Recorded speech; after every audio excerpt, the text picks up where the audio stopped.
Hello friends, welcome back to my new blog. এখন বাজে হচ্ছে সকাল 7:30টার মতন। সকলকে জানাই ভেরি গুড মর্নিং। সকল কেমন আছো? আশা করি সবাই খুব ভালো আছো।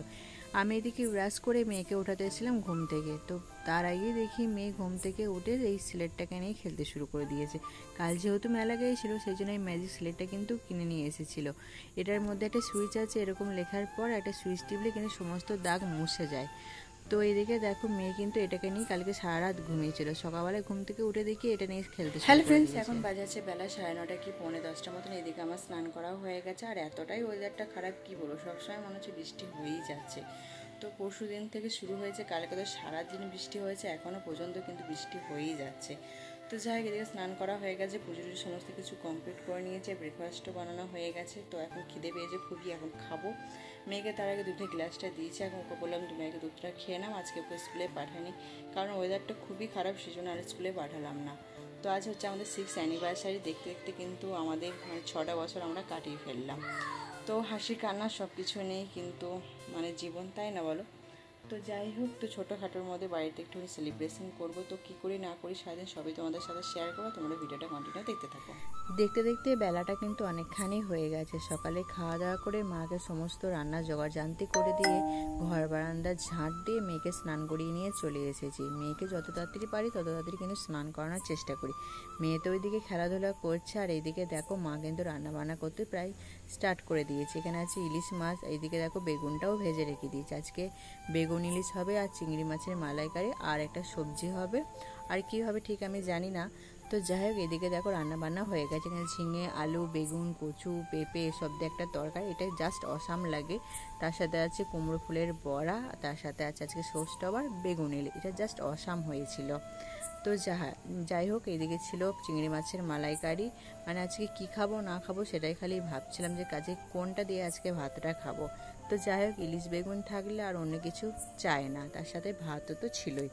তো যাই হোক, বিকেল থেকে প্রচুর পরিমাণে বৃষ্টি হচ্ছে, বেরোনোর কোনো নামই নেই। ভেবেছিলাম একটুখানি কোথাও আজকে ঘুরতে যাব, বিবাহবার্ষিকী বলে কথা, তাই না বলো?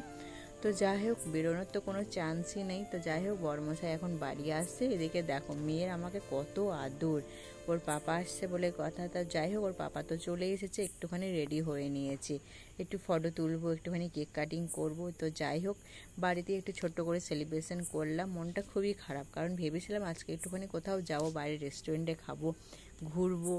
তো এসব কোনো কিছুই হয়নি, বৃষ্টির জন্য সমস্ত কিছু মার খেয়ে গেছে। তো যাই হোক, তারপর দেখো সবাই মিলে কিন্তু কেকটা একটুখানি কাটিং করে নিয়েছি।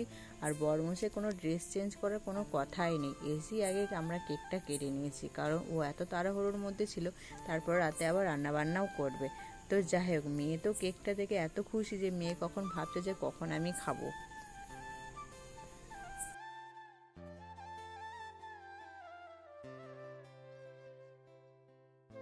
এদিকে দেখো কেক কাটিং হয়ে গেছে, মেয়ে আর বরকে কেক খাইয়ে দিয়েছি। কেকের ফ্লেভারটা একদম অসাধারণ ছিল, চকলেট, ভ্যানিলা, স্ট্রবেরি সব একসাথে ছিল। তো যাই হোক, মেয়ে তো এই চকলেট ফ্লেভারের কেক কিন্তু খুবই ভালো লাগে।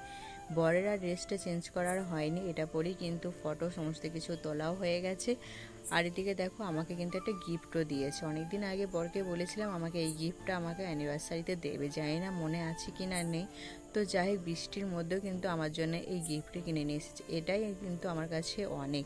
তো যাই হোক, এখন যেটা ট্রেন্ডিংয়ে চলছে, আমাদের ভাইরাল পলা, সেটাই কিন্তু কিনে নিয়েছি। অনেকদিন ধরে ইচ্ছা করছিল কিনবো, কিন্তু ভেবেছিলাম আমি অ্যানিভার্সারিতেই কিনবো। তো যাই হোক, বর কিন্তু বৃষ্টির মধ্যে আমাকে এই পলাটাই নিয়ে এসে দিয়েছে। এত সুন্দর ডিজাইনটা না, কি বলবো, যেগুলো এখন উঠেছে স্বস্তিক চিহ্ন এসব, তো এইরকম একদমই নয়, একদম পলা বাঁধানোর মতন দেখতে, জাস্ট অসাম ছিল গিফটটা।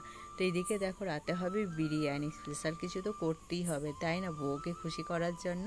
এদিকে দেখো বর নিজে হাতে কিন্তু বিরিয়ানি করছে। বিরিয়ানি আমার বর কিন্তু অসাম করে, কি বলবো, দোকানে আমি বিরিয়ানি আগে একদমই খেতাম না, কারণ বিরিয়ানির যে সেন্টটা থাকে সেটার জন্য আমি একদমই বিরিয়ানি খেতাম না। কিন্তু আমার বরের হাতে বিরিয়ানি আমি একবার খেয়েছিলাম, তো সেন্টটা যেহেতু একটুখানি কম দেয়, সেই জন্য আমার খুবই ভালো লাগে। তো যাই এদিকে দেখো বিরিয়ানি একদম এক হাঁড়ি রেডি হয়ে গেছে, দেখতেই পাচ্ছ দোকানের মতো করে কিন্তু বিরিয়ানি কাটছে আমার বর। বিরিয়ানিটা যা হয়েছিল না, কি আর বলবো, একদম অসাম হয়েছিল, অসাম, মনে হচ্ছিলো এক্ষুনি হয়তো এক হাঁড়ি বিরিয়ানিটা হয়তো আমিই খেয়ে ফেলবো। তো যাই হোক, এদিকে দেখো সবাই কিন্তু বিরিয়ানি খাওয়া আমাদের প্রায় কমপ্লিট হয়ে গেছে, সেই ভিডিওটা আর করা হয়নি। তো চলো, এখন বাজে রাত প্রায় 11টার মতন। আজকে ভিডিওটা এখানেই শেষ করছি। Tata, bye bye.